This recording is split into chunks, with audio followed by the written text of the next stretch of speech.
Tatakbo po sa pagkasenador sa susunod na eleksyon, former Senator Ping Lacson. Good morning po, Sen. Good morning. Magandang umaga, Ted at kay DJ. Good morning, sir. Thank you for being on the show. Kumusta po kayo? Okay naman. Okay naman. Salamat. Yes po, just last month meron po kayong interview at sinasabi nyo, hindi pa kayo wholeheartedly decided sa pagtakbo nyo po sa pagkasenador. Ano pong nagpabago ng isip ninyo just after a month? Eto na, finally, tatakbo na po ulit kayo sa susunod na eleksyon. Ito yun, una, siguro yung mga 1 to 2 years after nung June 30, 2022, yung paglabas ko sa gobyerno, talagang ang pakiramdam ko, mas magaang yung pakiramdam, mas magaang mas magaang magkarga ng apo kaysa magpasa ng mundo. Pero kinalaunan, after mga 1.5 years, 2 years, parang ang pakiramdam ko naman, parang nawawalan ng kabuluhan yung buhay. Tapos parang, alam mo yon, ito na ba, tutuldukan ko na ba talaga yung kasaysayan ko? Parang gano'n ang pakiramdam. Hanggang sa kami dalawa ni Tito Sen, as early as June, actually, backtrack ng konti, as early as June this year, kinausap kami isang kaibigan, malapit na kaibigan at taga-suporta ni President Marcos. At yun nga, sabi niya, nag-dinner sila nung gabi, nung gabi bago kami mag-usap. At nakikiusap daw kung sakaling tatakbo kami dalawa, doon kami makitiket sa administration slate. At the time, hindi pa na-perform yung slate ng administration. Ako, nag-express ako ng reluctance. Sabi ko, alam mo kasi, ang decision ko talaga, alanganin ako. Baka hindi ako tatakbo na. Si partner, alam ko, medyo decidido ito. Sabi niya, hindi, kung sakali lang namang magde-decide, baka pwedeng doon na tumikit. So, yon. And then, habang nasusubaybayan ko yung mga pangyayari sa Senado, sa Kongreso, lalo na yung, alam mo, hanggang ngayon, nakakakuha pa rin ng feedback tungkol sa kalakaran sa national budget. At noong yung 2003, nabanggit ko na rin ito, nagkaroon ng mga issue tungkol sa double appropriations, triple, quadruple, hanggang quintuple appropriations. Doon ko parang tumatak sa isip ko na siguro kung naandun ako sa Senate, malamang sa hindi, nakita ko yun kasi maski wala ako sa Senate, nakita ko pa rin dahil may nagbigay sa akin ng information. At siguro naman, maski pa paano, nakagawa ako ng paraan para maawat yun. Plus of course, ang compelling yung PhilHealth funds na tinransfer nga, na realign from ang program to ibang ahensya. So yun yung mga issue plus yung mga pagdinig na nagaganap ngayon. Pagka nagkakaroon ng tanungan at saka sagutan, parang habang nanonood ka, para bang nasa isip mo, sana na itanong to. And parang ang feeling, parang tumatak naman sa akin na parang mas mahirap yatang maging bahagi ng solusyon ng mga problema from the outside. So yun doon naghahalo-halo yung isipan hanggang sa tinanong na ako ni dating Senate President Tito Sen. Sabi niya kasi sinabit ko na yung pangalan mo dahil tayo naman ay talagang kinausap. Mag-decide ka na. Sabi ko talagang as of now, hindi pa rin ako makadecide. Hanggang nga, sabi niya, September 26, medyo magkakaroon yata ng announcement. Ikaw na yung mag-decide. Kami naman, may usapan. Kung sakaling ako itatakbo, magkasama kami dalawa, hindi kami maghihiwalay. So, yun ang background, kung bakit nandito ako ngayon at sumama uli sa ticket na binuo. Actually, guest candidate ako ng Nationalist People's Coalition na isa sa mga miyembro ng part ng alliance ng 5 major political parties, Nacionalista, NUP, Lakas at saka NPC, pati yung Partido Federal. So yun ang background. So sinasabi niyo po June this year pa nagkaroon ng pag-uusap tungkol nga po dito sa magiging pagtakbo ninyo, and kasama sa mga kinonsider nyo, hindi kayo pwede maghiwalay ni dating Senate President Tito Soto. So malaking factor po yun na dahil nandun siya sa administration coalition, kaya po sumama na rin kayo sa administrasyon. Oo, talagang hiwan tao to kasi hindi naman ako NPC, pero sabi niya, maglaan talaga ako ng isang slot kung sakali magbagong isip mo. Basta merong available na slot para sa'yo. Ang mga NPC na nandun, of course siya, tapos si Mayor Abby Binay, at saka si Lito Lapid. So, bali 4 kami sa nadala-dala ng NPC. Ako being or having no political party, ako yung independent. Actually magpapile kami sa Wednesday, pero ako independent yung aking ilalagyan na partido. At ang aking CONA, yung Certificate of Nomination and Acceptance, sabi niya, NPC yung mag-i-issue sa'yo. So, yun ang background. Dito sa storya na sinasabi nyo ngayon, Sir Ping, ibig po ba sabihin nito, Senator, hindi kayo masyado nahirapan dito sa kung saang koalisyon kayo magiging kabilang sa pagtakbo nyo po sa pagkasenador? Naging madali po ba sa inyo yung desisyon na iyon? Hindi naman, kasi maski noong 2016, noong tumakbo ko na bilang senador, adopted ako ng Liberal Party noon, ilalim ni President Pinoy. Mm-hmm. Ang kandidato noon si Marojas at saka si Leni Robredo bilang Vice Presidente. Adopted din ako noong partido ni Vice President Jojo Marbinay. Tapos noong simula, i-adopt din kami noong partido ni President Duterte. Dangan nga lang, bandang huli, sabi niya hindi na raw siya gagawa ng slate o kaya hindi kami natuloy doon. So normal lang naman na lalo kung independent candidate ka, may mag-a-adapt sa'yo. At para sa akin, hindi madaling desisyonan yon. Para bang hindi ka na maghihirap na magdesisyon. Kung meron nag-iimbita sa'yo, parang karangalan mo na rin yon na naimbitahan ka o i-adapt ka.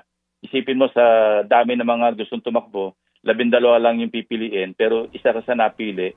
At parang napaka-arrogante mo naman para tumanggi pa kung ina-adapt ka ng mga political parties. Basta ang tayo mo, kung ano yung prinsipyo yung tinatayuan mo, hindi naman mapapalitan, sa akin walang problema yon. So, Senator Ping, to be more pragmatic about it, malaking bagay po sa chance na manalo kung ikaw bit-bit ng administrasyon. Not necessarily administration. Kung ikaw bit-bit ng isang political standing in good, political party na in good standing, lalo pa nga kung koalisyon, siyempre, bit-bit bit-bit ka rin nun sa maski pa paano makakatulong kasi may mga baluarte ang mga iyan, di ba? Bawat political party may baluarte Opo. Kung tatanggihan mo yon, para kang tumanggi na rin sa grasya kung tutusin, di ba? Yun ang pragmatic approach, ika nga, tulad na sinabi mo. Opo. Kumbaga din, ang una kasing concern, paano ka mananalo, di ba? Oo, yun muna. And then, pag nanalo ka na, doon na ho natin naaalamin nga kung ano talaga ang stand mo sa mga isyong pambayan, Senador. Ted, hindi naman sa pagmamalaki. Yung track record ka naman, simula pa noong panahon ni President Erap, tapos President Arroyo, President Pinoy, tapos President Duterte. Tumatayo naman ako sa mga issues, hindi dahil sa allegiance o sa alliance o being beholden, pero sa issue na, kaya nga napatagal na mula pa noong CPNP ako, doon ko na sabihin natin na-conceptualize o na-create yung aking personal credo, yung ang tama ay paglaban, ang mali ay labanan. At yun naman, tinatayoan ko naman hanggang ngayon. Opo. Kasi nga po, Senador, siguro kung meron kayong mga pagkakataon na nakikinig sa amin, lagi namin binabanggit ang inyong pangalan kapag pinag-uusapan na ang budget, na wala si Senator Ping. So, kung bakit ba nangyayari itong mga bagay na ito? So, ngayon nga po kayo tatakbo, may mga tao din nga na umaasa na muli kayo magiging mata ng bayan sa pambansang budget. Ano ba ang take nyo dito, Senator Ping? Kasi po, sa isang ginawang pag-aaral, magmula noong 2017 hanggang sa 2021, kapag po merong naipopropose ang executive sa NEP, sa expenditure program natin, yung kanya pong program appropriations, hindi naman binabago. Yan po ang record so far. Pero nung magsimula po itong 2022 budget, ito na nga po at nagkakaroon na nga po ng malaking pagbabago doon mismo sa propose ng executive na ang program appropriations nilalakihan po ng mga miyembro ng Kongreso. Kaya nga po nangyayari ito, pati ho yung nangyari dyan sa PhilHealth. Ano ho ba ang problema sa ganung mga pagkakataon? Ba't nangyayari yun? Hinahayaan ng Kongreso?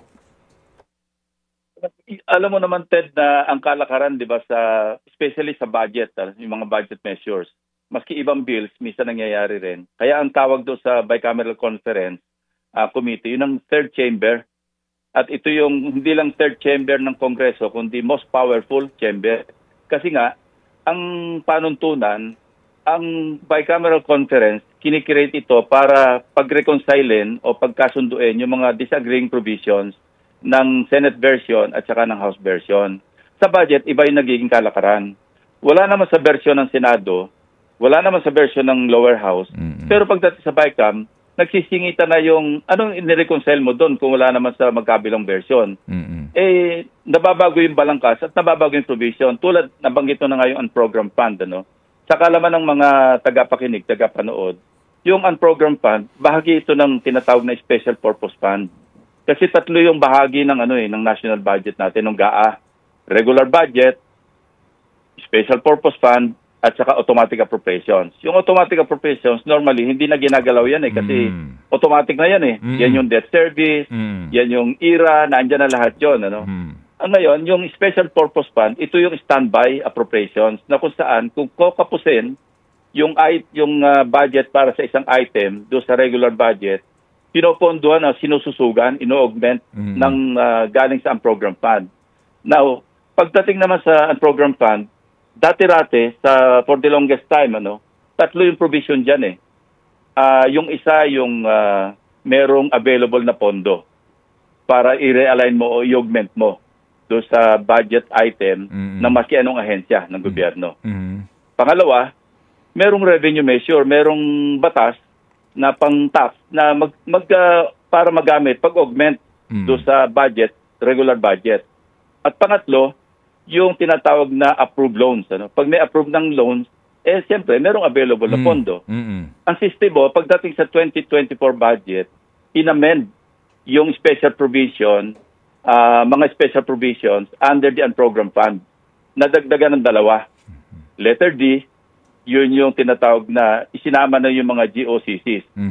Ang PhilHealth, parang ang kategory nito, parang GOCC. Opo. Maski ito yung health insurance para sa mga sa kalusugan ng ating mga kababayan. Pero GOCC kasi nag-i-invest din ito sa mga bonds, yung sa mga stocks.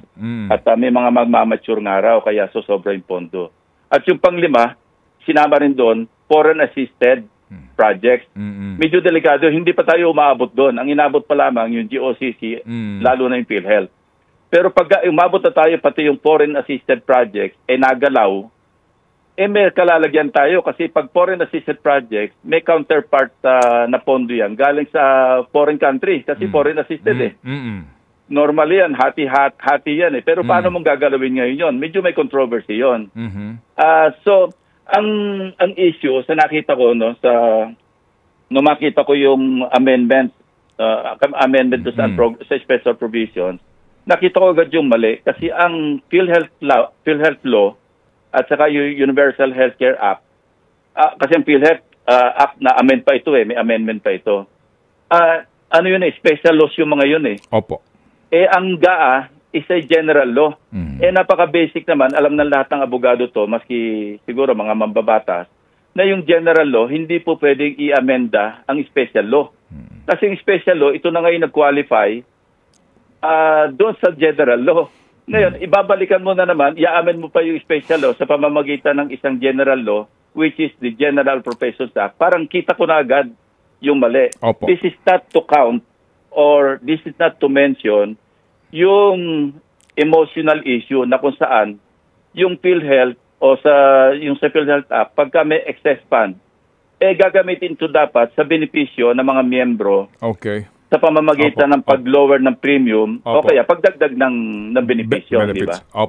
Opo. So, yung nga po, Senator Ping, kasi habang nanonood tayo sa mga mambabatas, mawalang galang lang po, pati ho sa Senado, nag-aastang nagugulat sila dito ho sa mga provision na ito na sila naman po ang nag-approve. Kasi po, sa record ng Senado, isa lang ang kumontra si Coco Pimentel lang. Ito pong pinupunto namin ngayon. So, sir, nakita niyo ho itong sinasabi ho na pagkakamali at yung danger na pinapasok ko natin sa pagmamaniobra po sa mga provision po ng budget. So, kung kayo ho ba'y nakaupo ng mga panahong yon, sa inyo pong pagsilip ng kamalian na ito, aasahan ba ho kaagad natin na kayo'y maglalahad nito, ito sa publiko ninyo at hindi kayo boboto sa pambansang budget? O sa BICAM, ano? As always, Certification? as always, at gagawin ko, talagang lalabanan ko yan sa plenaryo, sa BICAM. Ginawa naman namin ng araw yan eh. Yung actually senior ko kay Senator Coco, yung observation na rin na yon, ano? At medyo nagkausap kami sa pamamagitan ng exchanges ng messages. Okay. Tapos sabi ko, parang may mali dito. Sabi niya, nakita ko nga rin yun, sabi niya. Okay. Siyempre ako, wala naman ako boses. Sabi ko nga sa Ted, Opo. it is more difficult to help fix a, sabi natin, broken system from the outside. Parang meron ka lang eh. Kaya ito nga yung sinabi ko kanina kay DJ na parang, teka muna, ito na ba yung kabuluhan ng buhay ko? Dito ko na ba tutuldukan yung kasaysayan ng buhay ko? Ito yung isa sa mga nagbunsod sa akin. Siguro, nakapagpabago ng isip, on top of yung usapan namin ni Senator Soto, parang meron na rin akong moral obligation sa kanya. Imagine, hindi naman ako NPC, pero antimano, sinabihin niya na ako na basta nakareserba sa iyo yung isang slot ng NPC sa Alliance. Sige po. So sir, ito hong gantong pangyayari, nangyari ito, mawalang ganang lang ulit dahil may mga senador na member nga ng BICAM. Magaspang na ubo. Mag-Ascoff Ginger na, ang #1 Lagundi cough remedy na ramdam ang pero hindi ginagawa ang kanilang trabaho. Ed, alam mo yung budget books, hindi lang isang libro yon, yes, parang sir. telephone director yon, na ang font pagkaliliit. Kung hindi mo talaga bubusisiin at hindi mo makakatulong yung mga maalam sa staff mo at hindi mo talagang pagpupuyatan, halos hindi mo talaga makikita yan. Lalo pa nga, at yung BICAM, alam mo rin naman to, Ted, diba? Yung bicameral conference, yan, open and close yan eh. Mag-meet. Formalities, introduction, open, tapos, sige, mag-create na lang tayo ng small group BICAM. Pag sinabing small group BICAM, 2 tao lang yun eh. Yung chairman ng Appropriations Committee ng House at saka yung chairman ng Finance Committee ng Senado. Sila ay mag-uusap at pag nag-meeting uli yung BICAM, naka-ready na yung lahat ng amendments. Ako noon, gusto ko minsan, teka muna, iuwi ko muna ito, pag-aralan ko muna ng aking mga staff. Nakakahiya naman kasi naando na yung mga page at papipirman sa iyo yung katakot-takot na pages. Aabalahin mo pa ba yun? Magkakaroon ng reenactment ng budget. Kasalanan mo yun pag inabala mo. So nangyayari, yung nakakalusot, hindi naman lahat makikita mo yun eh. So ang nakakalusot, sa oversight na lang, sa susunod na budget year, doon namin nabubusisi yun. So kung natatandaan mo, Ted, pagka ako'y nagtatanong sa committee hearing o sa plenaryo, binabalikan ko hanggang 3 taon eh, na nakalipas na budget years. Okay. Binabalikan ko yun para may pamukha na ito yung naging resulta ng ating mga pinag-usapan, pinagdabitayan na budget. Ito yung nangyari. So nako-correct yun. Ang nga ni Pangulong Duterte, natatandaan ko, minasilip nga kami. Yun talaga yung ultimo, na kung saan, imagine, na-ratify na. Tapos na yung bicameral conference, ni-ratify na yung BICAM report ng Senate, ni-ratify pa ng House. Pag-enrolled bill, pinalitan pa. At nagsingit pa ng 75 billion pesos. Mabuti, hindi nakalusot din kasi pinagbigay alam ni Senate President Tito Sen, na Mr. President, hindi ko pa ipirmahan lahat ito, qualified yung pirma ko rito. So nabito yon. Opo. Sige po, so kumbaga, ang may alam dapat ng mga isinisingit, yung Committee on Finance Chairman on the part of the Senate. Totoo yun. Sa tulong din ng mga senador, hindi naman niya kaya mag-isa. At saka, merong LBRMO Yun talaga yung nagbubusisi nito. Okay, in other words talaga, hindi ho naman itatanggi din natin ang pangangailangan nga sa tulad ninyo. Kumbaga, ito hong aming aasahan kung kayo po'y papalarin ulit, Senador. Maasahan nyo yun, Ted. Hindi naman ako nagbago nung 18 taon ko sa Senado eh. Tinayuan naman talaga yung dapat tayuan eh. Opo. Sige po. So sir, panghuli na lang po, ano ang masasabi ho ninyo dito ho ngayon sa mga susulputan na mga kontrobersya na kinasangkutan po ng nagdaan administrasyon pong Duterte? Dito po sa mga sinasabing patayan during the War on Drugs campaign na klaro ho ang iba. Kagaya po nung isa sa mga PMA, si Colonel barayuga na pinagplanuhan talagang patayin itong mga lumalabas ngayon sa pagdinig po ng Quadcom sa Kamara?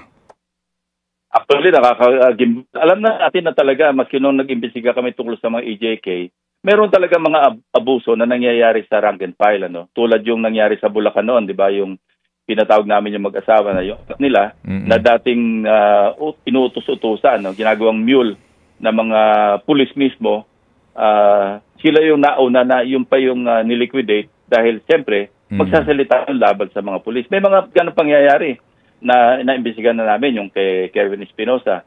Pero walang ganitong padetalyado na mga detalye, no, na mga information. Kaya nakakagulat at lalo pa nga, alam mo, PMAer ako at namomonitor ko yung mga chat groups ng mga graduates ng PMA. Medyo masama ang loob talaga nila na bakit naman kabaro dahil lamang sa dahilan na ang ginawa pampalusot nasa drug list na hindi naman totoo, ano.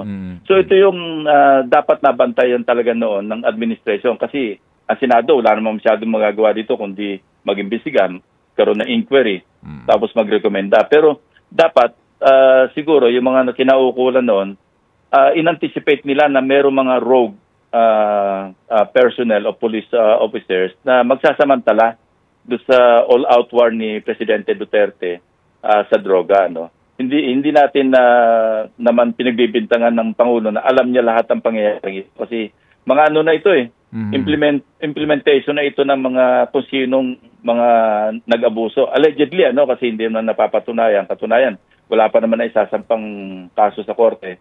Pero base sa pagdinig at sa mga testimonyang narinig natin, yung tinatawag ng mga abogado na details of the truth para mahirap iwaglit sa isipan na posibleng ang totoo yung nangyaring pagpatay kay General Arayuga na hindi naman tungkol sa droga pero ginamit pang kasangkapan yung war against drugs para ipaliquidate ang isang kabaro, ang isang PMA. Sa amin pa naman, PMAer pa naman. Opo. Sige po. So, Senator Ping, Godspeed po at aantabay kami. Ang inyo pong filing ay Wednesday po ito, sir? Oo, sabay kami ni Tito Sen, sabay din yung dalawang kasama sa NPC. Okay, sige po. So muli po, salamat po na marami sa inyo at hindi po itong ating huling ugnayan dahil nga sa mahaba-haba pa ho ang ating biyahe. Ang akin lang pagtansya, by the time po na matapos po ang inyong term of office, awa ng Panginoon, 80 na ho kayo. Alam mo, Ted, yung pa isang nagpapahistay sa akin yung edad. Sabi ko nga, mas magaang magkarga ng apo kaysa sa mundo. Kasi talaga masarap yung buhay nang nagre-relax ka na. Dangan nga lang. Pero malakas pa naman yung katawan ko, Ted. Wala pa naman akong major health issue. Opo. Yung nga po, so salamat na marami, Senator Ping, and looking forward po sa ating pong ugnayan muli. Salamat po na marami. Maraming salamat, Ted, at kay DJ. Salamat. Opo, thank you. Si Senador Ping Lacson.